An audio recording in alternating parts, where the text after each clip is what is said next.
वंदे मातरम साथियों।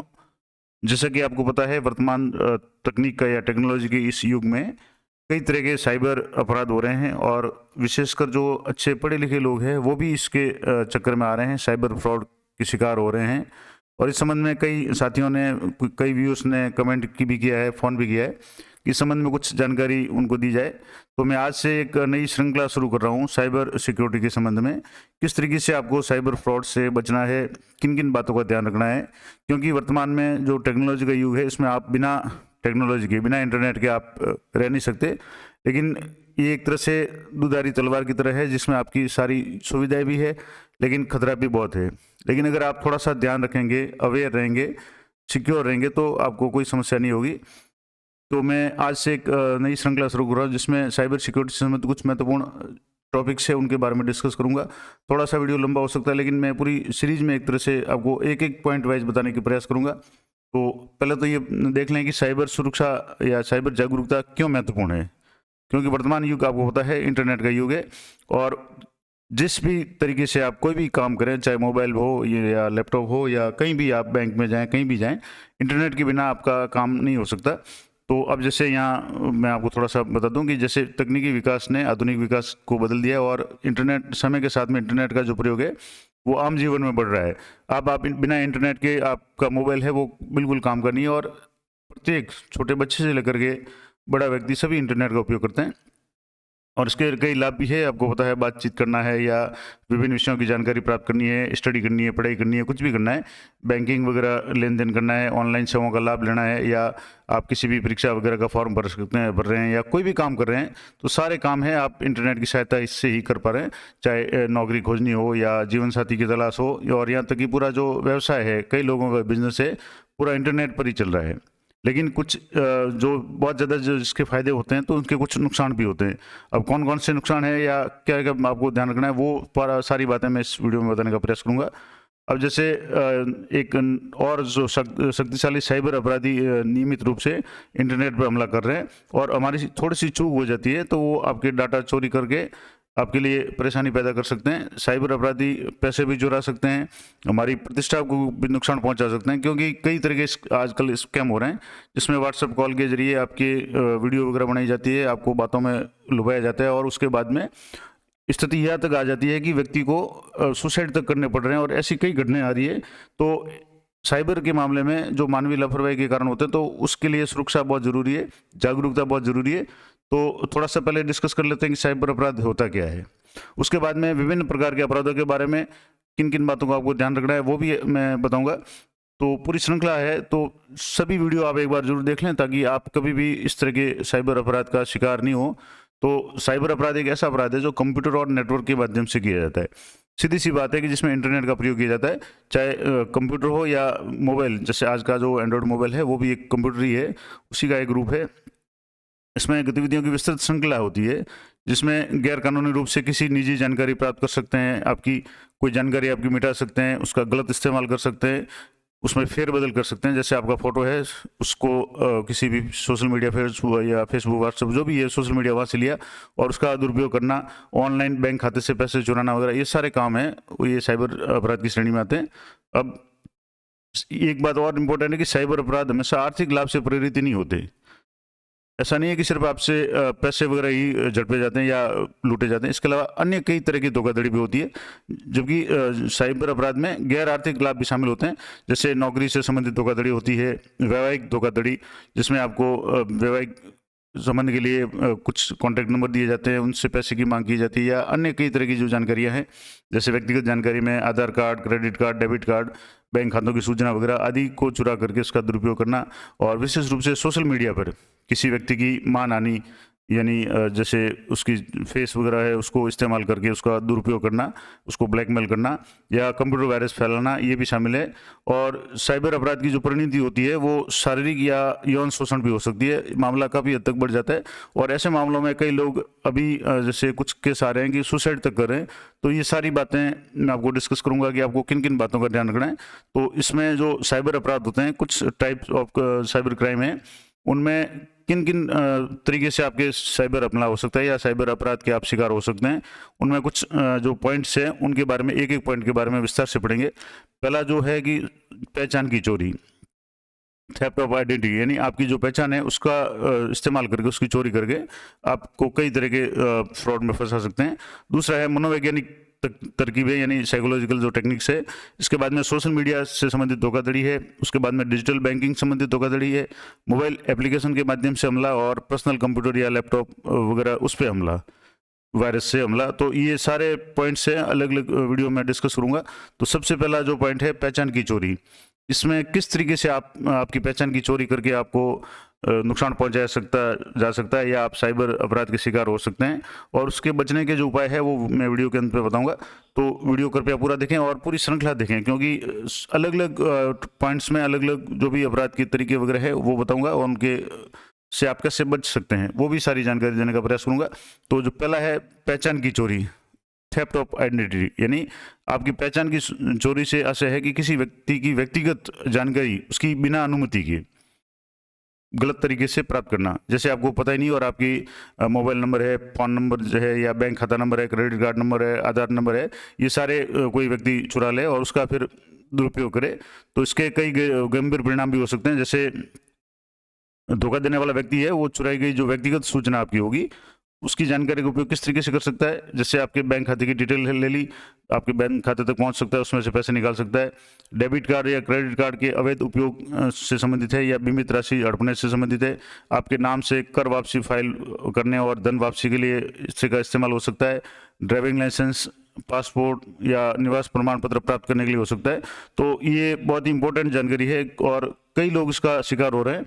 जैसे आधार के बारे में बताया, तो आधार का आपका दुरुपयोग हो सकता है। तो इसके लिए भी मैं आपके एक अलग से वीडियो बनाऊंगा और जिसमें बताऊंगा कि आप आधार का जो बायोमेट्रिक है वो आप किस तरीके से लॉक कर सकते हैं, या आपके जो भी डॉक्यूमेंट्स है या जो से मोबाइल वगैरह में कहीं भी लॉगिन करते हैं, जैसे ईमेल है, आज की तारीख में ईमेल में बहुत सारी जानकारी होती है, तो उसको आप किस तरीके से सिक्योर कर सकते हैं।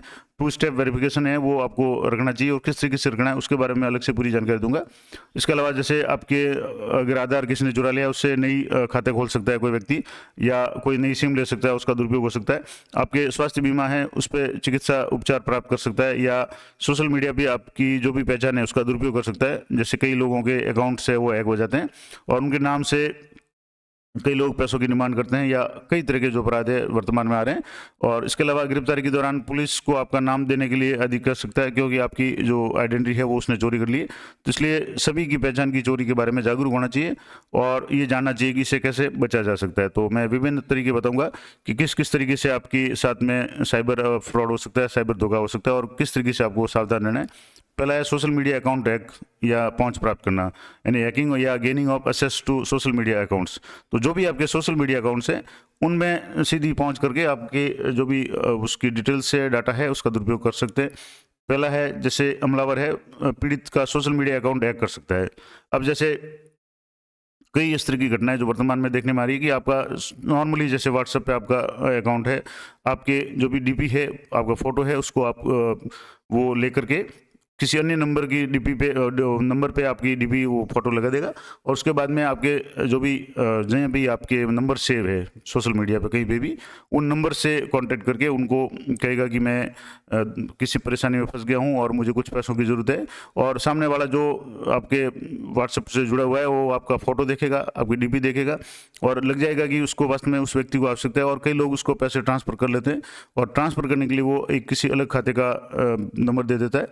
तो इस तरीके से कई लोग नॉर्मली शिकार हो रहे हैं, और ये थोड़ी सी अवेयरनेस रखें अपन, तो इससे आराम से बच सकते हैं। तो जैसे इसमें व्यक्तिगत जानकारी या फोटोग्राफ्स का दुरुपयोग कर सकता है। मैंने बता दिया कि आपकी प्रोफाइल पे जो भी फोटो है वो या तो चुरा करके किसी दूसरे नंबर की प्रोफाइल पे डाल करके आपके कई लोगों से, आपके जो भी सगे संबंधी है या दोस्त है, उनसे पैसों की मांग कर सकता है, या प्रोफाइल पे आपके आपत्तिजनक सामग्री कुछ ऐसी चीज़ें डाल सकता है कि जिससे आपकी जो परेशानी बढ़ सकती है या मानहानि कर सकता है। तो इस तरह की जो घटनाएं हैं, तो सोशल मीडिया है उसको भी आप सिक्योर रखें। दूसरा है पहचान प्रमाण पत्रों की फोटो प्रतियों का दुरुपयोग। जैसे कि आपको पता है कि कोई भी डॉक्यूमेंट या कहीं भी आप खरीदारी करते हैं या सिम लेते हैं या अन्य कुछ काम अगर कर रहे हैं, तो आप अपना पहचान का जो डॉक्यूमेंट है वो देते हैं। जैसे पहचान के लिए पैन कार्ड है, आधार कार्ड है, अन्य कोई भी ड्राइविंग लाइसेंस वगैरह, वो आप कहीं भी जमा कराते हैं तो उसका भी दुरुपयोग हो सकता है। तो उसको आपको किस तरीके से बचना है वो भी मैं आगे वीडियो में बताऊंगा कि अगर कहीं आप आधार की फोटोकॉपी देते हैं तो आपको क्या ध्यान रखना चाहिए। ये सारी जानकारी मैं अलग अलग स्टेप बाय स्टेप दूंगा, तो कृपया वीडियो पूरा देखें और पूरी सीरीज देखें। अब जैसे फोटोकॉपी आपने किसी की दी और उसका दुरुपयोग करने के बाद में आपको धन हानि यानी किसी भी प्रकार की नुकसान है वो पहुंचा सकता है। एक और जो इम्पोर्टेंट स्कैम जो आजकल चल रहा है वो है credit card debit card skimming. कई जो बैंक कंपनियां हैं वो आपको क्रेडिट कार्ड जारी करती है, डेबिट कार्ड जारी करती है। एक बहुत ही अच्छी सुविधा है क्रेडिट कार्ड और डेबिट कार्ड। आप इसको जैसे कहीं भी आपको कैश लेने जाने की ज़रूरत नहीं है, लेकिन इसका सावधानी से उपयोग करना बहुत ज़रूरी है। इसका भी दुरुपयोग हो रहा है या इस तरीके से स्कैमिंग हो रही है। कैसे हो रहा है कि क्रेडिट कार्ड डेबिट कार्ड की स्कीमिंग एक छोटे उपकरण का उपयोग करके की जाती है जिससे स्कीमर कहा जाता है। जैसे इस तरीके से यहाँ आप फोटो देख रहे हैं, इसमें क्या होता है, क्रेडिट कार्ड की चुंबकीय पट्टी में कार्ड की महत्वपूर्ण सूचनाएं होती है, जैसे नाम होता है, क्रेडिट कार्ड के नंबर होते हैं, समाप्ति तिथि आदि अंकित होते हैं उस पर, और भी कुछ नंबर होते हैं।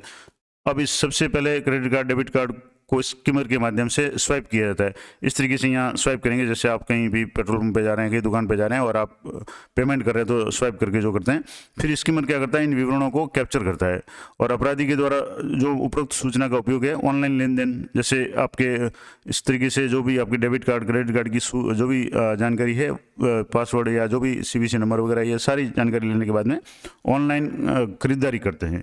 अब खरीदारी करने के लिए क्या होगा कि जैसे आपका मोबाइल नंबर का उसमें जुड़ा हुआ है तो आपके मोबाइल में SMS आएगा या OTP आएगा, तो वो आपको किसी दूसरे तरीके से OTP नहीं पूछ करके कुछ दूसरे तरीके से पूछेंगे कि आपको कन्फर्मेशन कोड बताना है, मैं इस कंपनी से बोल रहा हूँ, फला कंपनी से बोल रहा हूँ, आपका क्रेडिट कार्ड है, डेबिट कार्ड है, आपका बंद होने जा रहा है या उसकी लिमिट चेंज कर रहे हैं या आपको कुछ और सुविधाएं दे रहे हैं, उसको अपग्रेड कर रहे हैं, इसलिए आप कन्फर्मेशन कोड बताइए। तो भेज तो रहे हैं वो OTP, लेकिन आपको OTP नहीं बता करके कुछ ऐसा शब्द काम में लेंगे कि आपको समझ में नहीं आएगा, और आप अगर वो दे देते हैं नंबर तो आपके खाते से जो भी पैसे हैं वो निकाल दिए जाते हैं। तो जैसे अपराधी क्या करेगा, इन सूचनाओं के आधार पे ऑनलाइन लेन देन करने, डुप्लीकेट क्रेडिट कार्ड या आपका क्लोन कार्ड बना लेता है, यानी उसी तरह का कार्ड बना लेता है, उसको काम में ले सकता है, या ATM से पैसे निकालने के लिए भी इसको काम में लिया जा सकता है। तो ये सारी आपको विशेष रूप से ध्यान रखना है। तीसरी जो अब इसमें कुछ इंपॉर्टेंट जो मैं सुझाव देता हूँ, कौन कौन से सुझाव हो सकते हैं, उसके बाद में अगले वीडियो में अगले पार्ट का डिस्कशन करेंगे। तो सबसे पहले तो आप जैसे किसी भी खाते को लॉगआउट किए बिना जो भी ब्राउजर विंडो को बंद नहीं करें। जैसे आपने कोई भी ब्राउजर है, चाहे विंडो है या इंटरनेट एक्सप्लोरर है, मोजिला है, कोई भी है, उसमें आपने अपना जो नेट बैंकिंग का लॉगिन किया, तो लॉगिन करने के बाद में कई लोग क्या करते हैं, सीधे इसको ब्राउजर को सीधे बंद कर देते हैं। कभी भी सीधे बंद नहीं करें, उसमें कई सूचनाएं हैं, वो जैसे अकाउंट है वो लॉगआउट किए बिना ही रहता है, तो कोई भी दूसरा करके इसको उपयोग में ले सकता है। तो कभी भी इसको आप सिस्टमेटिक तरीके से लॉगआउट करें, डायरेक्ट विंडो को बंद नहीं करें। दूसरा है कि किसी भी अन्य के कंप्यूटर का उपयोग करते समय 2 चरणीय सत्यापन यानी 2 स्टेप वेरिफिकेशन है वो जरूरी करें। जैसे मान लो आपका ईमेल है, आप किसी लैपटॉप कंप्यूटर पे आप अपना ईमेल खोल रहे हैं, तो और कई उसमें जैसे ऑप्शन आते हैं ब्राउजर में कि सेव पासवर्ड या उस तरह का ऑप्शन आता है कि एक बार आप बार बार कौन पासवर्ड उसको लगेगा, तो आप क्या करते हैं कि उसको पासवर्ड को सेव कर लेते हैं। तो इसमें क्या होगा कि आपके लॉगिन करने के बाद में कोई दूसरा व्यक्ति भी उसको लॉगिन करेगा तो आसानी से लॉगिन हो जाएगा। तीसरी बात, अगर आपका जो भी लैपटॉप है या कंप्यूटर है उसकी ईमेल आईडी और पासवर्ड उसमें है और उसकी जो ब्राउजर में सेटिंग में जाकर के वहाँ से आईडी पासवर्ड लेकर के वो किसी नए कंप्यूटर में भी इसको लॉगिन कर सकता है। लेकिन अगर आपने 2 स्टेप वेरिफिकेशन किया हुआ है तो जब भी वो लॉगिन करना चाहेगा आपके मोबाइल पे आपके OTP आएगा, तो 1 टाइम पासवर्ड आएगा। तो 1 टाइम पासवर्ड के बिना और उसके जो भी पासवर्ड होंगे, ईमेल के पासवर्ड, लॉगिन पासवर्ड और 1 टाइम पासवर्ड, दोनों जब होंगे तभी वो अकाउंट है वो ओपन हो पाएगा, ईमेल खुल पाएगा। तो ये विशेष ध्यान रखें कि जहाँ भी हो आप 2 स्टेप वेरिफिकेशन रखें, खास करके कंप्यूटर लॉगिन है या ईमेल वगैरह है उसमें। तीसरा है वेब ब्राउजर पर उपयोगकर्ता पहचान यानी यूजर आईडी और पासवर्ड सेव नहीं करें। कई लोग, मैंने पहले ही बता दिया कि थोड़ी सी सुविधा देखते हैं कि बार बार कौन पासवर्ड याद रखे या बार बार कौन यूजर आईडी याद रखे, और वो उसको सेव कर लेते हैं। तो सेव करने के बाद में उस कंप्यूटर का अगर कोई भी दूसरा इस्तेमाल कर रहा है तो वो आसानी से उस पर पहुंच सकता है। इसलिए कभी भी 2 स्टेप वेरिफिकेशन रखें। पासवर्ड है वो सेव नहीं रखें ब्राउजर में, क्योंकि ब्राउजर की हिस्ट्री है कोई भी चेक कर सकता है और उसमें से पासवर्ड है वो आराम से निकाल सकता है। तो ये ध्यान रखें। दूसरा, सोशल नेटवर्किंग की जो साइट है उस पर गैर अधिकृत पहुंच की सूचना पाने के लिए अपना मोबाइल नंबर पंजीकृत करते हैं लोग, कि सोशल मीडिया पे कहीं भी आपके नंबर मांगते हैं, आप उसमें नंबर दे देते हैं। उसमें कई इस तरह की साइटें होती है जो फ्रॉड साइटें होती है। आपको लगता है कि साइट सही है, लेकिन वहाँ से आपने जो भी मोबाइल नंबर दे दिया तो उससे कई सूचनाएँ पहुँच जाती है। और दूसरा, कई बार अपन जो ट्रांजेक्शन वगैरह करते हैं उसमें अपने बैंक डिटेल्स वगैरह सारी दे देते हैं और वो साइट है वो फ्रॉड होती है, तो उसमें आप समस्या आपकी हो सकती है। तो ये विशेष ध्यान रखें कि हर कहीं अपना मोबाइल नंबर या ईमेल आईडी नहीं दें। तीसरा है कि साइबर कैफे पर कंप्यूटर पर डाउनलोड किए गए सभी दस्तावेजों को स्थायी रूप से हटा दें। मान लो कहीं आप जैसे किसी दूसरे कंप्यूटर का उपयोग कर रहे हैं और आपको अचानक कोई किसी डॉक्यूमेंट की आवश्यकता पड़ी और आपके ईमेल वगैरह में कंप्यूटर में वो डॉक्यूमेंट है, आपने डाउनलोड कर लिया, तो वो उसके जो भी जहाँ भी डाउनलोड का सेक्शन होगा, इनबॉक्स होगा या जो भी फोल्डर होगा, उसमें वो डाउनलोड किए हुए डॉक्यूमेंट जब तक आप डिलीट नहीं करेंगे वो पड़े रहेंगे। तो आप उसको रिसाइकल बिन में जाकर उसको डिलीट करके आप डिलीट करेंगे तो भी रिसाइकल बिन में रहेंगे। तो आप कंप्लीटली डिलीट करें, यानी स्थायी रूप से डिलीट करें। जैसे डॉक्यूमेंट आपका काम हो गया, उसके बाद में उसकी कॉपी वहाँ पड़ी है कंप्यूटर में, तो उसका कोई दूसरा इस्तेमाल कर सकता है, तो आप उसमें से पहले उसको डिलीट करें। डिलीट करने के बाद में वो रिसाइकल बिन में चला जाएगा, तो वहाँ से भी आप उसको डिलीट करें, तभी वो स्थायी रूप से डिलीट होगा। ये विशेष ध्यान रखें। और अज्ञात व्यक्ति संस्था को अपने पहचान पत्र, जैसे आधार कार्ड है, पैन कार्ड है, वोटर कार्ड है, ड्राइविंग लाइसेंस है आदि का विवरण या प्रतिलिपि, फोटोकॉपी कभी भी नहीं दें। क्योंकि कई लोग हैं आपके आधार कार्ड को इस्तेमाल करके उससे कई तरह के फ्रॉड कर सकते हैं। क्योंकि आजकल जो जैसे बैंकों से भी आधार जुड़ा हुआ है, पैन कार्ड जुड़ा हुआ है, तो वहाँ से आपके अन्य जानकारी जुड़ा करके बैंक डिटेल्स वगैरह सारी आपको वहाँ से कोई भी प्राप्त कर सकता है। तो कहीं भी बिना मतलब जरूरत के आप कॉपी नहीं दें, और जहाँ भी कॉपी दें उस पर अपने साइन करें, उसमें अपना लिखें कि इसके लिए दी है। आधार की कॉपी आप जहाँ भी दे रहे हैं उसके लिए लिखें, ताकि उसका जो दोबारा है कहीं दुरुपयोग, सिम लेने के लिए जाएं और आपने आधार की कॉपी दे दी तो उस पर साइन करें, तारीख डालें और वहाँ लिखें कि सिम प्राप्त करने के लिए, ताकि दोबारा अगर कहीं उसकी फोटोकॉपी भी इस्तेमाल होती है तो वो उसके ऊपर लिखा हुआ आएगा तो वो पकड़ में आ जाएगा। अगला पॉइंट है कि संदिग्ध स्थानों पर पहचान प्रमाण का उपयोग करते समय सावधान रहें। यानी कुछ डाउटफुल स्थान है, आप और किसी जाकर के किसी भी वेबसाइट पे जाकर के या कहीं भी जाकर के अपने जो भी आधार वगैरह है, पैन कार्ड वगैरह है, इनको इस्तेमाल नहीं करें।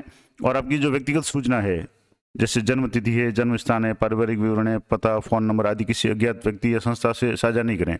कई लोग सोशल मीडिया पे भी अपनी पूरी डिटेल्स है वो दे देते हैं, और उन डिटेल्स से जो भी हैकर्स होते हैं या साइबर जो अपराधी होते हैं वो सारी जानकारी प्राप्त कर लेते हैं और उसके बाद में आपके साथ में फ्रॉड कर सकते हैं। तो जो भी सूचनाएं हैं वो आप गोपनीय तरीके से रखें। आपको कहीं सोशल मीडिया पे बहुत ज़्यादा आपकी जन्म तिथि, जन्म तारीख वगैरह ये सारी देने की आवश्यकता नहीं होती है, लेकिन कई लोग दे देते हैं तो वहाँ समस्या हो सकती है। तो ये विशेष ध्यान रखें। इसके अलावा पहचान प्रमाण पत्र की फोटो प्रति हमेशा क्रॉस करके दें और उस पर देने का उद्देश्य लिखें, ताकि उसका पुनः दुरुपयोग नहीं किया जा सके। जैसे मैंने बताया कि कहीं आप अपने पहचान के लिए आधार कार्ड की कॉपी दे रहे हैं तो उसमें आप साइन कर दें, उस पर लाइन खींच दें और तारीख लिख दें, और ये भी लिख दें कि आप किसके लिए दे रहे हैं, जैसे सिम के लिए दे रहे हैं या अन्य किसी काम के लिए दे रहे हैं, तो वो दोबारा काम में नहीं आएगा। ये थोड़ा सा इसका फर्क पड़ जाएगा, तो ये विशेष ध्यान रखें। इसके अलावा अपने क्रेडिट कार्ड, डेबिट कार्ड या एटीएम कार्ड की रसीदों को बैंक या एटीएम स्टोर पर न छोड़ें या न ही सार्वजनिक स्थानों पर फेंकें। कई लोग क्या करते हैं, जैसे बैंक में गए, एटीएम से पैसा निकाला, उसके बाद में उसकी जो भी रसीद आती है उसको वहीं नीचे गिरा देते हैं, उसको देखते नहीं है। उसमें भी कई डिटेल्स आपकी होती है, जैसे अकाउंट नंबर भी होता है। हालांकि उसमें सिक्योरिटी पर्पज से जो अंक हैं उनके कुछ हाइड किए होते हैं, एक्स लिखा होता है, उसमें क्रेडिट कार्ड के या डेबिट कार्ड के नंबर वगैरह भी होते हैं। तो कोशिश ये करें कि उस रसीद को आप अपने पास रखें या उसको फाड़ करके कचरा बिन में जो भी पात्र है उसमें डालें, सीधे ही उसको वहीं नहीं फेंकें, उसका भी दुरुपयोग हो सकता है। इसके अलावा हमेशा सुनिश्चित करें कि आपका क्रेडिट कार्ड या डेबिट कार्ड है, शॉपिंग मॉल है, पेट्रोल पंप पर आपकी उपस्थिति में स्वाइप किया जाए। कई लोग क्या करते हैं कि इसको सीधा किसी को देते थे कि हाँ लो पैसे निकाल दो, तो ये ध्यान रखें, ऐसे नहीं देना है। यानी विक्रेता को अपना कार्ड जो भी कार्ड है वो स्वाइप करने के लिए दूर ले जाने के लिए अनुमति नहीं दें, क्योंकि उसमें क्या होगा कि वो आपको एक बार की जगह 2 बार स्वाइप करके, अब एक बार कहेगा कि आपको ओटीपी बताइए या पासवर्ड बताइए, और वो कहेगा नहीं नेटवर्क प्रॉब्लम है, काम नहीं कर रहा है, आप दोबारा उसमें पासवर्ड वगैरह बताइए या ओटीपी बताइए, तो उसमें वो एक की जगह 2 बार ट्रांजेक्शन कर सकता है। तो वो आप तो ट्रांजेक्शन एक बार कर रहे हैं, उसका इस्तेमाल एक बार कर रहे हैं, लेकिन दूसरी बार वो खुद उसका इस्तेमाल कर रहा है, तो ऐसी स्थिति में आपके खाते से पैसे कट सकते हैं। तो ये ध्यान रखें कि आपके सामने ही उसको स्वाइप करें और आप उसी को या खुद ही करें, सबसे बड़ी बात। तो इसके अलावा क्रेडिट, ध्यान रखें कि क्रेडिट कार्ड या डेबिट कार्ड है वो स्कीमर्स पर तो प्रयोग नहीं किया जा रहा। कई लोग इसकी आपकी कार्बन कॉपी या उस तरीके से बना लेते हैं, तो वो ध्यान रखें। और कभी भी अपना पिन नंबर किसी के साथ साझा नहीं करें, चाहे वो कितना ही नज़दीकी क्यों ना हो। यानी जैसे आपका एटीएम कार्ड है, एटीएम कार्ड आपका पड़ा है कहीं और किसी ने फ़ोटो खींच लिया, उसका क्लोन बना लिया, या उसको नेट बैंकिंग में या जब भी ऑनलाइन जो परचेजिंग है उसमें वो काम ले रहा है, तो उसको कुछ नहीं चाहिए, सिर्फ आपका पिन नंबर चाहिए। क्योंकि सीवीसी नंबर जो भी है वो क्रेडिट कार्ड के नंबर या डेबिट कार्ड के नंबर, उसकी एक्सपायरी डेट वगैरह वो सारी क्रेडिट कार्ड पे उस या डेबिट कार्ड पे आ जाती है।